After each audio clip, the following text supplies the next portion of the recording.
Hello guys, good evening all of you. Welcome to this session on YouTube channel Biology Teaching Center. Your educator Dr. Akhileshwar Kumar. पिछले session में हम लोग मुख्य रूप से मोनोहाइब्रिड क्रॉस के बारे में डिटेल में देखे, जिसमें मेंडल्स ने अपने एक्सपेरिमेंट में पायसम सेटाइवम प्लांट्स के सिंगल कंट्रास्टिंग कैरेक्टर्स के बीच क्रॉस कराया। इस एक्सपेरिमेंट में पायसम सेटाइवम के डोमिनेंट कैरेक्टर्स के रूप में टॉल प्लांट्स और उसके ऑपोजिट कैरेक्टर्स वाले रिसेसिव के रूप में ड्वार्फ प्लांट्स को लेकर जब क्रॉस कराया गया तो हम लोगों ने देखा कि F1 जनरेशन में सभी के सभी टॉल प्लांट्स प्राप्त हुए। F1 जनरेशन में प्राप्त प्रोजीनीज का जब सेल्फ पॉलिनेशन कराया गया तो इसमें 3:1 के रेशियो में टॉल एंड ड्वार्फ प्लांट्स प्राप्त हुए। तो यह 3:1 जो है आपका फिनोटिपिक रेशियो हुआ, मतलब 3 टॉल प्लांट्स और सिंगल जो है और 1 आपका ड्वार्फ प्लांट प्राप्त हुआ। लेकिन टॉल प्लांट्स में आपका 1:2 के रेशियो में वह प्राप्त हुआ, मतलब 1 जो था वह प्योर टॉल था और 2 जो थे वो आपका हाइब्रिड टॉल था। माने कैपिटल टी और स्मॉल टी जो एक साथ है, जो हेट्रोजाइगस जिसे बोलते हैं, 2 डिफरेंट जीन्स जिसमें रहते हैं वो हेट्रोजाइगस कहलाता है, कैपिटल टी और स्मॉल टी। तो इसकी संख्या जो है सो 2 थे और प्योर टॉल जो होमोजाइगस के रूप में आपका कैपिटल टी वो जो सेम जीन्स हैं वो होमोजाइगस कहलाते हैं। तो इस तरह से और एक रिसेसिव कैरेक्टर वाले स्मॉल टी जो आपका ड्वार्फनेस का कैरेक्टर्स था, जो वही आप संख्या में 1 था। तो इस तरह से 1:2:1 के रेशियो में भी प्राप्त हुआ, जिसे जीनोटाइप रेशियो कहा गया। तो यह जीनोटिपिक रेशियो 1:2:1 के रूप में प्राप्त हुआ। और फिनोटिपिक रेशियो 3:1। फिनोटिपिक का मतलब ओनली मॉर्फोलॉजिकल कैरेक्टर्स, सिर्फ हम लोग टॉल एंड ड्वार्फ के रूप में देखें। लेकिन जीनोटिपिक रेशियो में उसके जीन्स स्ट्रक्चर के बारे में देखें कि कैपिटल टी और स्मॉल टी और स्मॉल टी ये 3 रूप में थे, जिसमें कैपिटल टी 1 और कैपिटल टी और स्मॉल टी 2 और स्मॉल टी 1। इसलिए इसको जीनी स्ट्रक्चर्स या और जीनोटाइप कहा जाता है। और इस तरह से जो आपका रेशियो प्राप्त हुआ, इसे जीनोटिपिक रेशियो के नाम से जाना जाता है। तो यह 2 जो जीनोटिपिक रेशियो और फिनोटिपिक रेशियो आपका एग्जामिनेशन पॉइंट ऑफ व्यू से बहुत ही इम्पोर्टेंट है। और यह क्वेश्चंस जो है आपका ऑब्जेक्टिव्स में बराबर पूछता है कि मेंडल्स के मोनोहाइब्रिड क्रॉस में जीनोटिपिक रेशियो प्राप्त हुआ। तो आपका इसका सही जवाब जो है सो आपका चुनना होगा 1:2:1। एंड फिनोटिपिक रेशियो मेंडल्स के मोनोहाइब्रिड क्रॉस में 3:1 के रूप में प्राप्त हुआ। इस तरह से जो हम लोग अध्ययन किए मेंडल्स के मोनोहाइब्रिड क्रॉस के आधार पर, तो इसमें हम लोग कुछ नियम्स हैं और कुछ इसी एक्सपेरिमेंट के आधारित पर क्वेश्चंस पूछे जाते हैं, उसी चीज़ को हम लोग यहाँ पर देखेंगे। तो लॉ ऑफ डोमिनेंस क्या है, प्रभाविता का नियम क्या है। तो इस क्वेश्चंस को हम लोग देख चुके थे कि लॉ ऑफ डोमिनेंस का मतलब कि मेंडल्स ने जब टॉल एंड ड्वार्फ प्लांट्स को एक्सपेरिमेंट किया तो F1 जनरेशन में ऑल प्लांट्स आर टॉल, और यहाँ पर चूँकि टॉल आपका डोमिनेंट कैरेक्टर था और ड्वार्फ जो है रिसेसिव कैरेक्टर था, तो यहाँ पर डोमिनेंट कैरेक्टर जो है आपका रिसेसिव कैरेक्टर्स को सप्रेस्ड कर दिया, जिसके फलस्वरूप सभी के सभी आपका टॉल प्लांट प्राप्त हुए। और इसे ही जो है मेंडल्स ने लॉ ऑफ डोमिनेंस के नाम से बताया, जो बता दिया गया है, क्वेश्चन सॉल्यूशन हुआ है। लेकिन दूसरा यहाँ पर है नियम लॉ ऑफ सेग्रीगेशन, पृथक्करण का नियम। तो पृथक्करण का नियम जो है भी आपका मोनोहाइब्रिड क्रॉस से ही है कि मेंडल्स ने जब टॉल एंड ड्वार्फ प्लांट्स का क्रॉस कराया तो F1 जनरेशन में सभी के सभी टॉल प्लांट्स हुए, और जब F1 जनरेशन में प्राप्त प्रोजीनीज को जब सेल्फ क्रॉस कराया गया तो F2 जनरेशन में आपका टॉल एंड ड्वार्फ दोनों तरह के प्लांट्स प्राप्त हुए।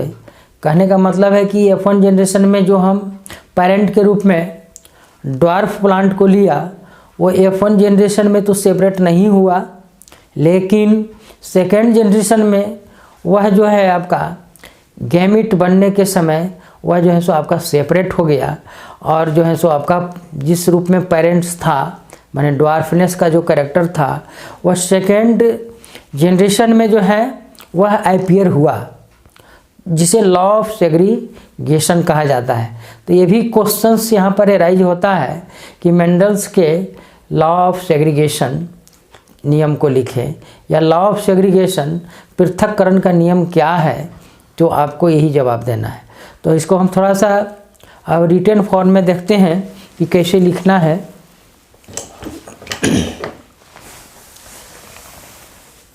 क्वेश्चन ये है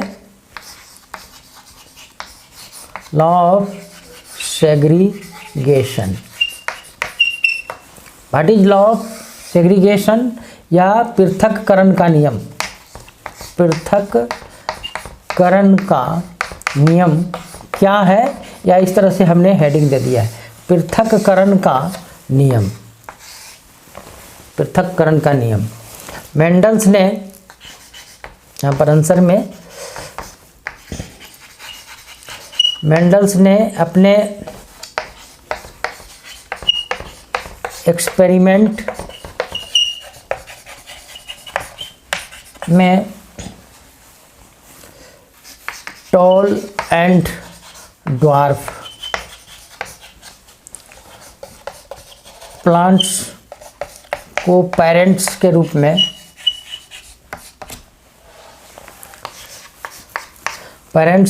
में लिया।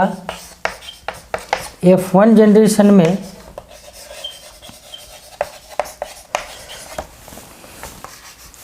सभी प्लांट्स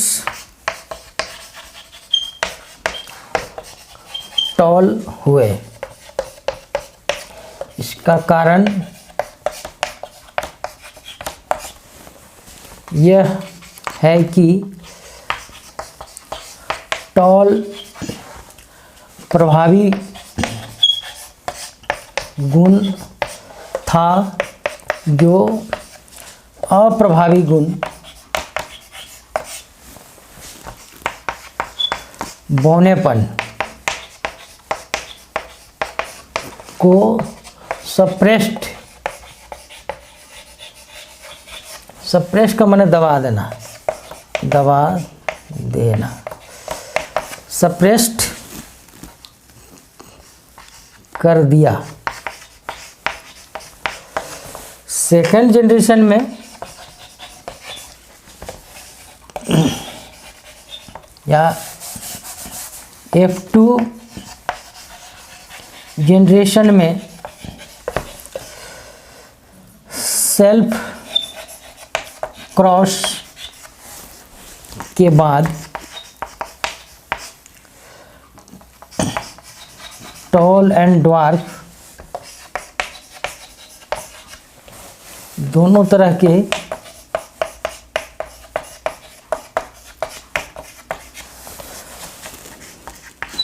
प्लांट्स प्राप्त हुए। इस तरह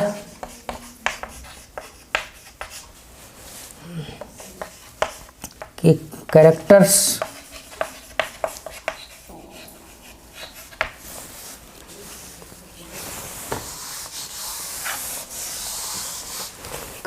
का पाया जाना लॉ ऑफ सेग्रीगेशन कहलाता है। लॉ ऑफ सेग्रीगेशन,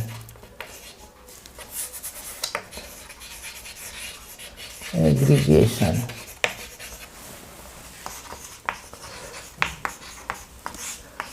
कहलाता है। तो मेंडल्स जो है अपने एक्सपेरिमेंट में टॉल एंड ड्वार्फ प्लांट्स को पेरेंट्स के रूप में लिया और एफएन जनरेशन में सभी के सभी जो है सो वहाँ पर प्लांट्स टॉल हुए या टॉल प्लांट्स प्राप्त हुआ। इसका कारण यह है कि टॉल जो है सो आपका डोमिनेंट कैरेक्टर था, प्रभावी गुण था। जो अप्रभावी गुण आपका जो ड्वार्फ था उसको कैरेक्टर्स को सप्रेस्ड कर दिया और फिर सेकेंड जनरेशन में जिसके कारण सभी के सभी टॉल प्लांट हुए। सेकेंड जनरेशन में सेल्फ क्रॉस के बाद यस है ना, सभी टॉल एंड ड्वार्फ दोनों तरह के 3:1 के रूप में आपका पेरेंट्स या प्लांट्स जो है सो प्राप्त हुए। तो इस तरह के ही जो है यह पृथक्करण जो है लॉ ऑफ सेग्रीगेशन कहलाता है। यहाँ पर कहने का मतलब है कि F1 जनरेशन में आपका टॉल और ड्वार्फनेस दोनों का कैरेक्टर था, लेकिन वहाँ पर वो आपका आईपीआर नहीं हुआ ड्वार्फनेस का। लेकिन सेकेंड जनरेशन में वह जो है सो आपका वो गैमिट के रूप में अलग हुआ और आपका नए प्रोजीनीज के रूप में ड्वार्फनेस का कैरेक्टर शो किया। तो इस तरह के नियम को ही लॉ ऑफ सेग्रीगेशन कहा जाता है। इसको हम इस तरह से भी यहाँ पर दिखा सकते हैं शॉर्ट में।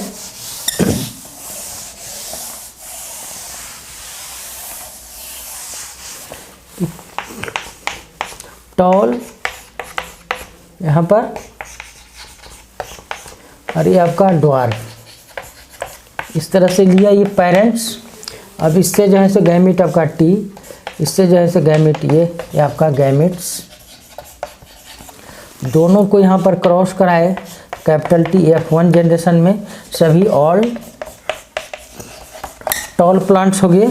अब इसी को जो है फिर जो है सेल्फ क्रॉस कराए तो आपका 4 तरह के पौधे प्राप्त हुए। ये आपका इससे ये टी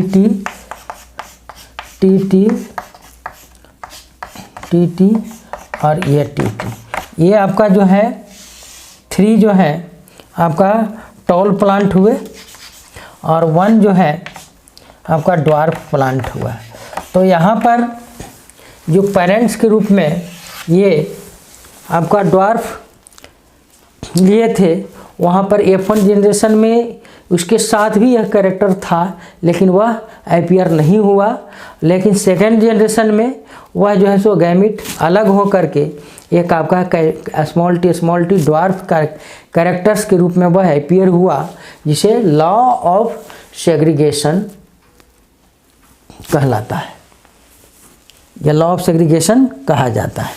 तो इस तरह से इसको दिखाना है।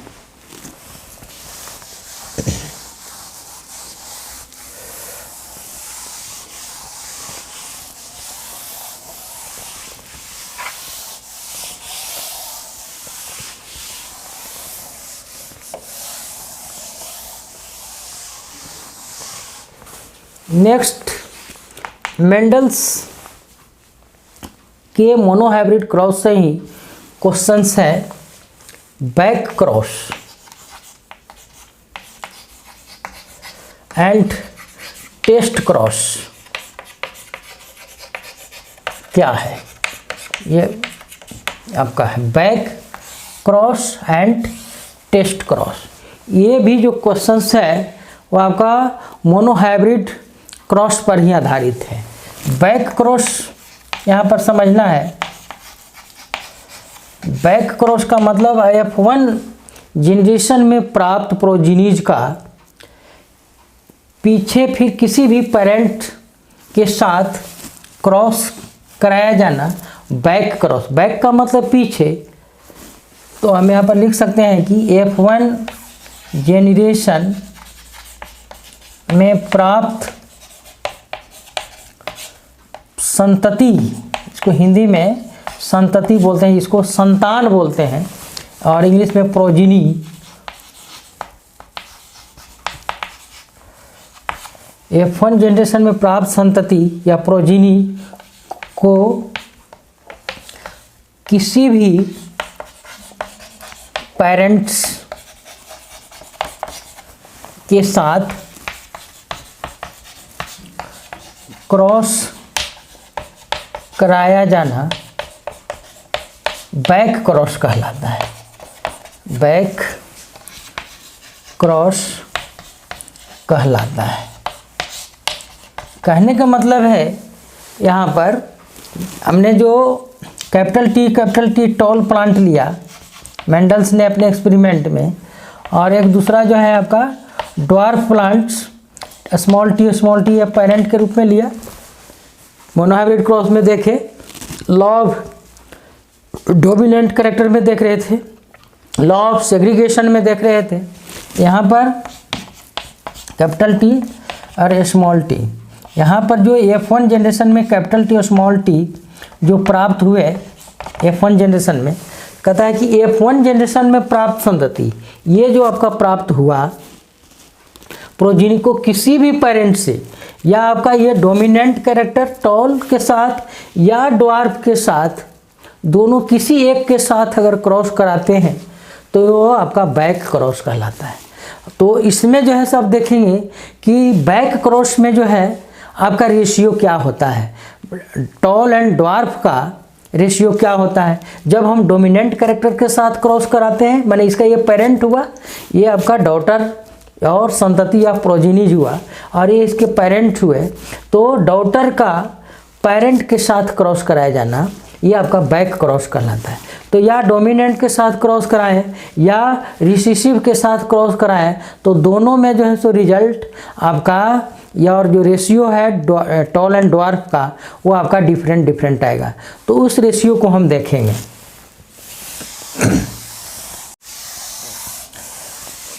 अब यहाँ पर डोमिनेंट कैरेक्टर के साथ हम देख रहे हैं टॉल प्लांट के साथ, ये जो है इसका क्रॉस F1 जनरेशन में जो प्राप्त हुआ कैपिटल टी और स्मॉल टी, माने टॉल प्लांट के, ये भी जो है सो आपका टॉल ही प्लांट है।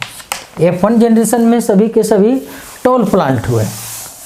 तो इसमें आपका क्या रेशियो प्राप्त होगा ये देखना है, टी इसके साथ गैमेट बना टी। अब इसके साथ ये क्रॉस होगा तो टी, फिर इसके साथ ये क्रॉस होगा, ये हुआ, फिर इसके साथ ये क्रॉस,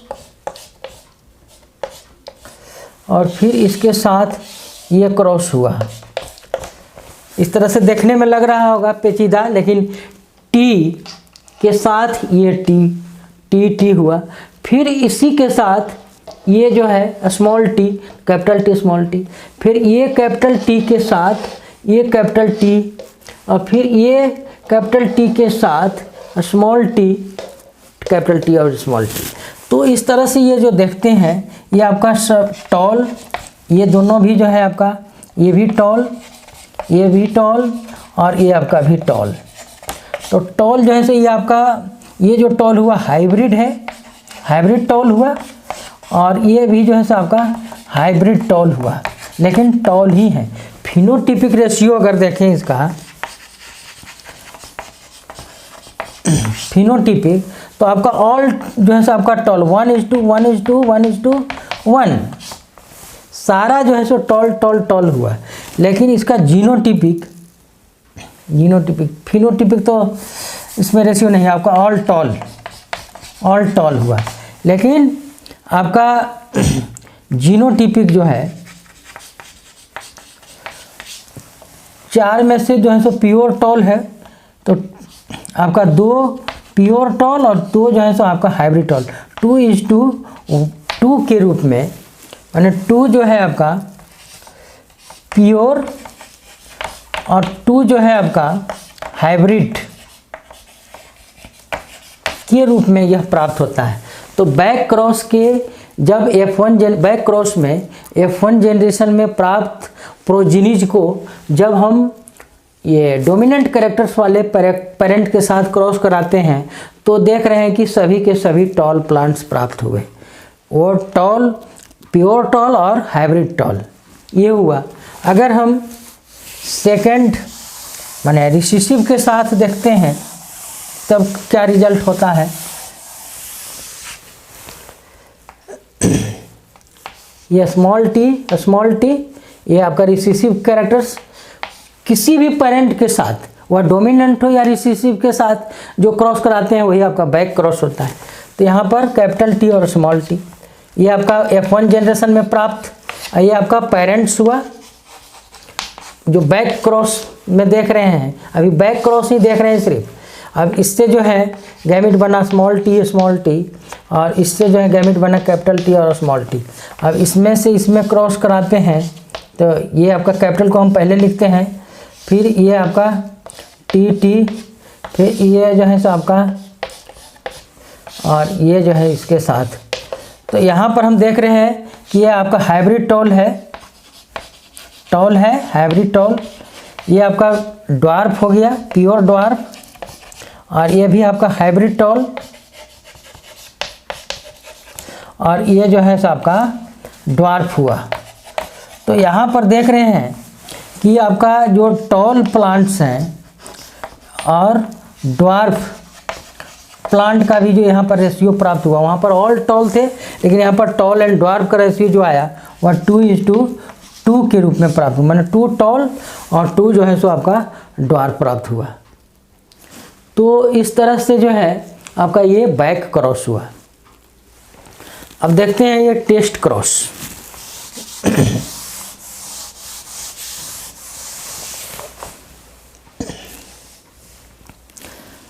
तो मैं ऐसा समझता हूँ कि आप लोगों को ये तरह के जो बैक क्रॉस समझने में कोई कठिनाई नहीं हुई होगी और ये कंसेप्ट अच्छी तरह से समझ में आ गया होगा। और ये टेस्ट क्रॉस के बारे में अब देखते हैं।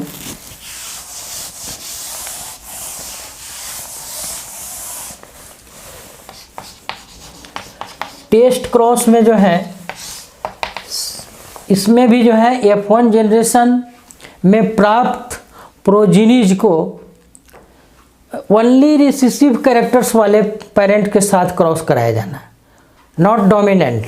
उसमें हम दोनों किसी भी पेरेंट के साथ क्रॉस कराए थे आपका बैक क्रॉस में, लेकिन टेस्ट क्रॉस में सिर्फ रिसेसिव कैरेक्टर्स वाले के साथ क्रॉस कराया जाना आपका टेस्ट क्रॉस कहलाता है।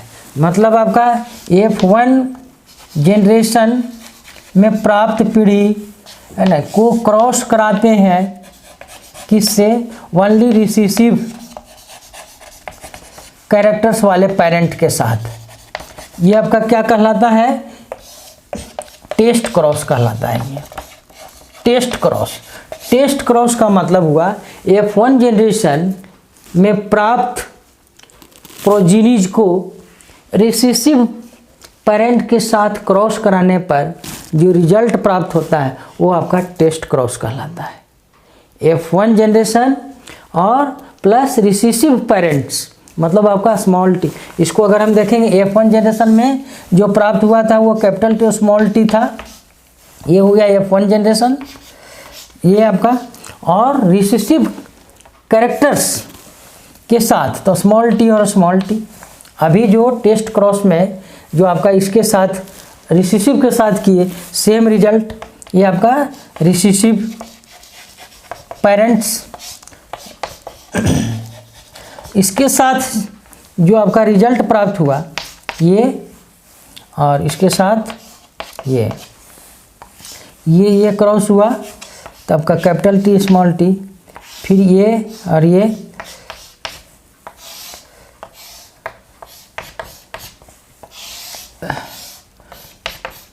माने आपका 2 हाइब्रिड टॉल और 2 जो है सो आपका ड्वार्फ, प्योर ड्वार्फ का रिजल्ट यहाँ पर प्राप्त होता है। यहाँ पर प्योर टॉल नहीं, हाइब्रिड टॉल। हाइब्रिड का मतलब यहाँ पर मिश्रित, मतलब कैपिटल और स्मॉल माने डोमिनेंट एंड रिसेसिव दोनों का कैरेक्टर्स है। और इसमें भी वही चीज़ है, और इसमें दोनों जो है सो आपका प्योर ड्वार्फ का कैरेक्टर्स है। तो टेस्ट क्रॉस में जो रिजल्ट प्राप्त हुआ वो आपका 2:2, मतलब आपका tall hybrid tall ratio dwarf, ये आपका 2 है और ये आपका 2 है। तो इस तरह से जो है आपका back cross and test cross क्या है, यहाँ पर बैक क्रॉस टेस्ट क्रॉस जो मोनोहाइब्रिड के अंतर्गत देखे उसमें हमेशा ये था कि एक डोमिनेंट कैरेक्टर्स वाले को एक रिसेसिव कैरेक्टर वाले के साथ क्रॉस कराते हैं तो F1 जनरेशन में सभी जो है सो आपका डोमिनेंट कैरेक्टर्स वाले अपीयर होते हैं। लेकिन अगला जो हम क्वेश्चंस पढ़ेंगे, टॉपिक्स जो पढ़ेंगे वो है इनकम्प्लीट डोमिनेंस। इसका अर्थ ये हुआ कि हमेशा मेंडल्स का नियम जो है लागू नहीं होता है। हर चीज़ ऑर्गेनिज्म के साथ मेंडल्स का नियम लागू नहीं होता है कि एक अगर डोमिनेंट कैरेक्टर है और दूसरा रिसेसिव कैरेक्टर्स है तो हमेशा डोमिनेंट कैरेक्टर्स ही उत्पन्न हो। यह मेंडल्स के नियम का एक अपवाद है जिसे इनकम्प्लीट डोमिनेंस कहा जाता है।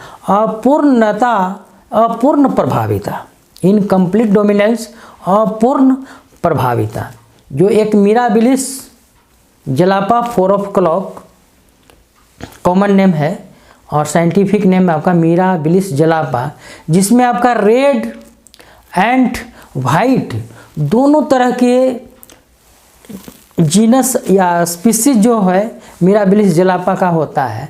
और जब रेड फ्लावर वाले प्लांट्स का या आपका वाइट फ्लावर वाले प्लांट के साथ क्रॉस कराते हैं तो मेंडल के अनुसार यहाँ पर फर्स्ट जनरेशन में आपका ऑल जो है सो रेड फ्लावर वाले उत्पन्न होना चाहिए था, लेकिन ऐसा नहीं होता है। इसमें जो है रेड एंड वाइट कलर के intermediate colour that is pink colour वाले फ्लावर्स उत्पन्न होते हैं F1 जनरेशन में। और जब उन्हें सेल्फ क्रॉस कराया जाता है तो आपका तीनों कलर में के प्रोजीनी जो है प्राप्त होते हैं, रेड, आपका पिंक एंड वाइट, ये तीनों कलर के जो है सो प्रोजीनीज प्राप्त होते हैं। इसे जो है आपका इनकम्प्लीट डोमिनेंस कहा जाता है। तो यहाँ तक का जो टॉपिक्स होगा वो मोनोहाइब्रिड क्रॉस से रिलेटेड है। तो मोनोहाइब्रिड क्रॉस, मेंडल का जो मोनोहाइब्रिड क्रॉस है उसका एक अपवाद है जिसे आपका इनकम्प्लीट डोमिनेंस या अपूर्ण प्रभाविता। तो ये क्वेश्चंस है।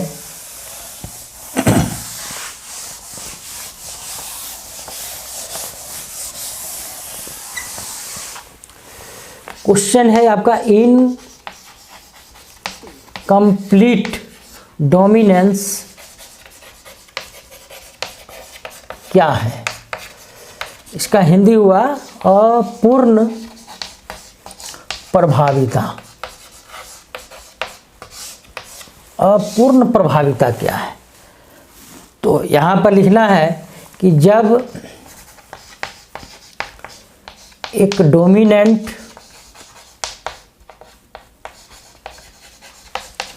तथा रिसेसिव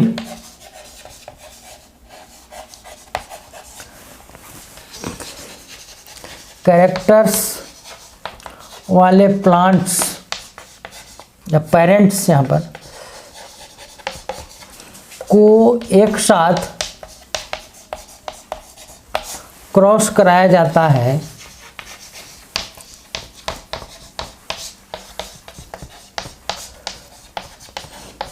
तो इंटरमीडिएट या मध्य इंटरमीडिएट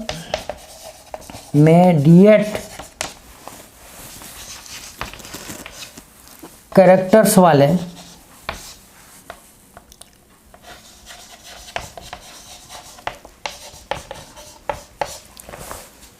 प्रोजीनी उत्पन्न होते हैं या संतति, हिंदी में संतति, प्रोजीनीज उत्पन्न होते हैं इनकम्प्लीट डोमिनेंस कहलाता है। अपूर्ण प्रभाविता, अपूर्ण प्रभाविता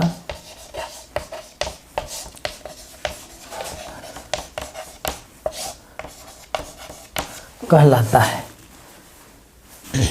तो यही हुआ कि जब एक डोमिनेंट तथा रिसेसिव कैरेक्टर्स वाले पेरेंट को एक साथ क्रॉस कराया जाता है तो मध्य या इंटरमीडिएट कैरेक्टर्स वाले संतति उत्पन्न होते हैं, अपूर्ण प्रभाविता कहलाता है। एग्जाम्पल में जो है आपका मिराबिलिस जलापा,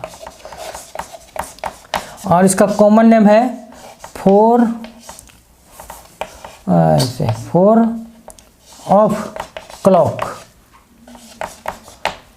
क्लॉक, चरबजिया जिसको बोलते हैं। तो इसमें जो है आपका दो रेड होते हैं, एक आपका रेड कलर वाले एंड वाइट कलर वाले, वाइट फ्लावर्स इसमें जो है सो आपका होते हैं, रेड एंड वाइट। तो जब ये दोनों को क्रॉस कराते हैं तो आपका इंटरमीडिएट कैरेक्टर्स वाले F1 जनरेशन में उत्पन्न होते हैं। इसको देखते हैं आपका स्टैटिकल फॉर्म में। आप लोग इसे जो है फेयर बुक पर आप नोट अवश्य करेंगे।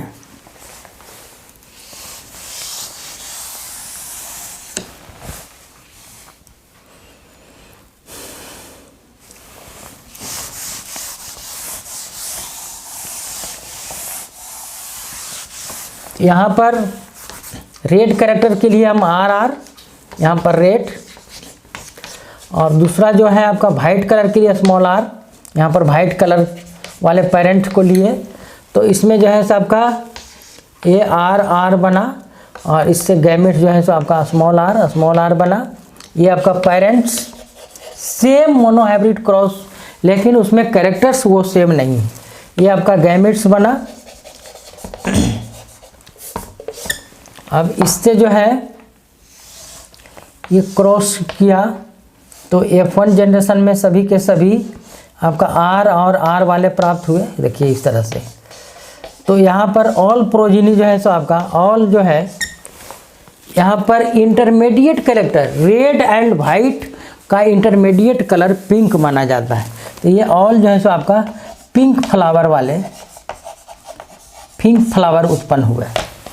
लेकिन सेकेंड जनरेशन में जब इसे क्रॉस सेल्फ पॉलिनेशन कराया गया, मतलब R1 RR गुने R ये, तो इस तरह के चार तरह के जो हैं प्रोजीनीज प्राप्त हुए। एक आपका RR